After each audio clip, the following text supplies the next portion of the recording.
ያለ መጥሪያ ሊይዙኝ ኮሚሽነር አሸማር ከፉዴ ከብጀምቶታ ዳውአቱታ ኬኛ nageenyi kiyya bakkuma fi eddoo irratti sinaaga qabuusin jecha namoonni chaanaalii kiyya kanaaf haarawaa taatan chaanaalii kiyya kana subscribe godhuudhaan maatiin haftaan isin jedha egaan har'aa kabajamtoota daawwattoota keenya kafaaloo tufaa hedduun keessan ni beektan jedhee yaada akkuma suuraa irratti agartan kana viidiyoo ajaa'ibaa wahii qabadee nuuf jira viidiyoo isaa kafaaloo tufaa hedduun keessan ni beektan jedhee yaada mucaan kun yookaan namni kun dhufaateen isaa waggoota 5 fi 6 dura hin turre jedhee yaada miidiyaa hawaasa kana gubbarra jiraatus turus beekamtii waan qabaatti hin fakkaatu namni kun kan dhufe Jawaar Muhammad hidhamuu isaatiin booda jechuudha. Haga kana eega dubbadhee booda seenaa kafaaloo fi wanta inni godhe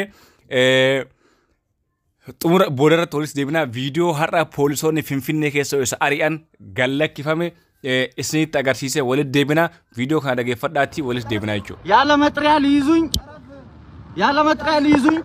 ያለ መጥሪያ ሊይዙኝ ኮሚሽነር ጌቱ ተመልከቱ አዲስ አበባ ፖሊስ ኮሚሽን ተመልከቱ ያለ መጥሪያ አትይዘኝ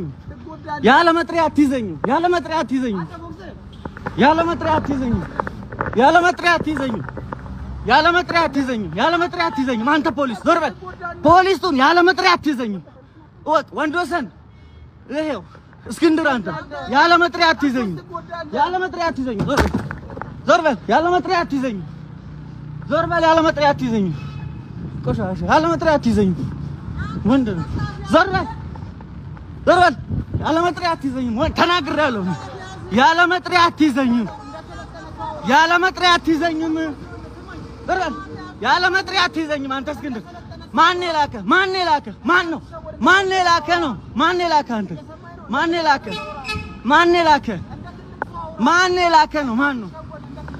የላከ ያለ መጥሪያ ነው የምትይዘው ማን የላከ ማንም ይሁን ያለ መጥሪያ አትይዘኝ ነው መጥሪያ ስጠኝ ነው የምሄደው ተናግሬያለሁ እኔ መጥሪያ ስጠኝ መጥሪያ ሳትሰጠኝ እንዳትጠጋኝ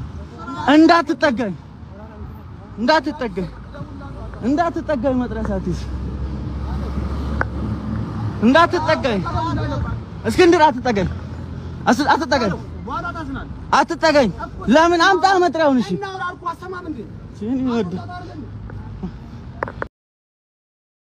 egaan kabajamtoota daawwattoota keenya akkuma viidiyoo kanarraa hubachuu dandeessan amma gaggabaabsinee kafaaloon maal godhee poolisiin akka ari'aa turte kafaaloon eenyu ture maaliif poolisoonni isa ariiti maaliif saba biratti akka duraanitti fudhatama dhabe kan jedhu gaggabaabsinee kan waliin ilaalu ta'a amma xumura sagantaa kiyyaatti nafaana turan isiin jira. Egaan obboleeyyan kiyyaa akkumaan jalqaba dubbachuu yaalee kafaaloo jechuun miidiyaa hawaasaa gubbatti nama hin turre wahiittuu Jawaar Muhammad hidhamuu isaatiin wal qabate miira hawaasni yeroo san ibsaa turan ifaan ifatti sodaa tokko malee nama dubbataa turedha. Har'a egaa kafaaloon waa balleessadhaaf dhugaa isaa gadi qabuun hin barbaachistu. Kafaaloon Jawaar Muhammad hidhamuu hordofee yeroo Oromoon nama waan isaa dubbatu dhabe san keessatti Habashaa yookaan immoo uummata Amaaraa kana wajjin kallattii miidiyaa kanaan afaan wal qabee nama dubbataa ture jechuudha. Nama dhugaa Oromoo sodaa tokko malee biyya keessa taa'ee dubbataa ture jechuudha.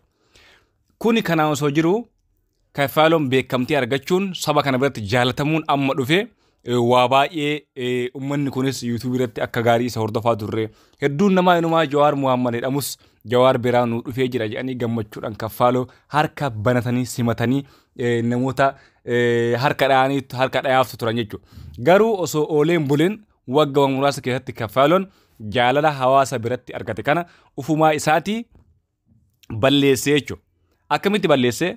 Hedduun keessan kafaaloo tufaa yeroo dabree jaartii isaa namni yala baafatee sababa jaartii ufajjeessuudhaan laayivii irratti na eegaa guyyaa akkana ufajjeessaa sa'aatii akkana ufajjeessaa jedhee laayivii seenee xiyyitii ofitti qabee yookaan shugguxii ofitti qabee ufajjeessuuf yeroo uummanni balbalatti cabsanii lubbuu isaa baraa'uun danda'amee jira. Jaartii dhabdus ati kennaa ati kasabaatii ilma sabaatii akkasuma ammallee akka paastoraa inni fakkaata namni kuni ati ilma sabaatii ati nama gaariidha. Du'uun siin hin malle intala biraasitti fuuna jedhanii jajjabeessanii mana itti cabsanii achi isa baasanii lubbuu isa oolchanii jechuudha.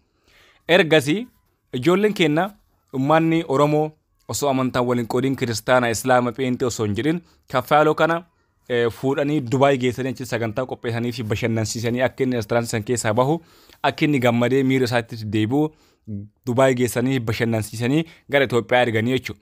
Namni kana godhe as biratti ijoollee musliimaatti hedduun keessan hin beektan jedhee yaada. Kiyaar Bashir faa warra Dubaayitti Nasrii Anolee faa ijoollee Dubaay keessa jiran aktiivistota Dubaay keessa jiratan jaratuyyuu nama kana Dubaayitti bashannansiisee gara biyyaa isa ergisiise jechuudha. Kaffaaluun garuu oolee osoo hin bulin akkuma Itoophiyaa galeen ergamaa Rabbii Nabi Muhammad alayhi salaatu wassalaam arrabsuudhaan yookaan immoo jibba amantaa Islaamatii qabu akkasuma immoo jibba ummata Islaamatii qabu ifaan ifatti karaa Facebook isaatiin calaqqisiisaa ture jechuudha. Kana jechuun maa inni sareen jechuudha. Sareenuyyuu nama irraa nyaatti hin nyaattu jedha. Mucaan kuni namichi Kaffaaloo jedhamu kuni gaaf Dubaay hin deeme ijoollee muslimaa akka hiriyaa hitti wajjin nyaatee dhugee isa nyaachiftee isa obaaftee mana isaanii wajjin bulchanii gaafa biyya deebi'u jara saniif osoo hin dhabin kabajaa jaraa hunda osoo isaaf hin dhabin amantaa isaanii xiqqeessuudhaan ergamaa Rabbii Nabi Muhammad kan ummanni muslimaa kan ummanni biiliyoona lamatti herreegamu lubbuu isaa caala lubbuu keenya caala isa jaalannu inni Kaffaaloon gurbaan sareen kun Nabi Muhammadin xiqqeessee arrabsaa ture jechuudha. Har'a mootu turee oolee osoo hin bulin gaafsan akka nama gootaa miidiyaa hawaasaa kan gubbatti qabaa ganna dhiisaa jedhaa ture. Qabaa ganna dhiisaa namni waa fiddan tokko hin jirtan. Poolisoonni isaa ari'an kunniin yoo maqaa isaanii dhageettan Iskandir faa jedhaa ture. Ijoollee muslimaa miti akka yaadutti garuu warra haqaaf dhaabbatan waan tahaniif nama kana qabuudhaaf yoo ari'an maxxariyaa yookaan immoo kaardii itti yaamicha mana murtii irraa Kaffaaloon qabamee haadhuuf malee nan qabina jettu fiddan malee nan qabdan jedhee warwaasaa ture jechuudha. Sun seera dhugaa qaba.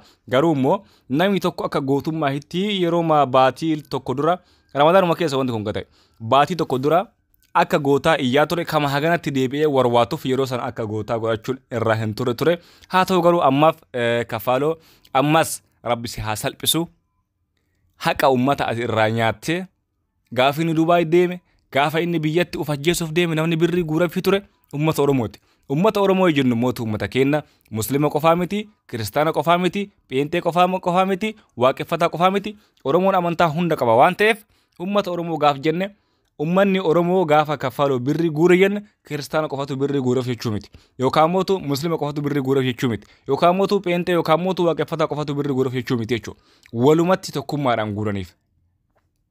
Isaan keessaa gaafa tokko xiqqaatu Oromoo ta'ee namni tokko si bira dhaabbate gaafa deebitii nama san xiqqeessitu amantoota kana hunda keessa si bira dhaabbatanii gaafa isaan keessaa tokko akka wanni itti fuutee xiqqeessitu hunda walitti xiqqeessite jechuudha. Nama kana cubbuu saba santuu isa qabee haa qabamu. Ammas amantaa Islaamas haa ta'u, kiristaanas haa ta'u, pheenxes haa ta'u, waaqeffatas haa ta'u abbaan waan fedhetti haa amanu.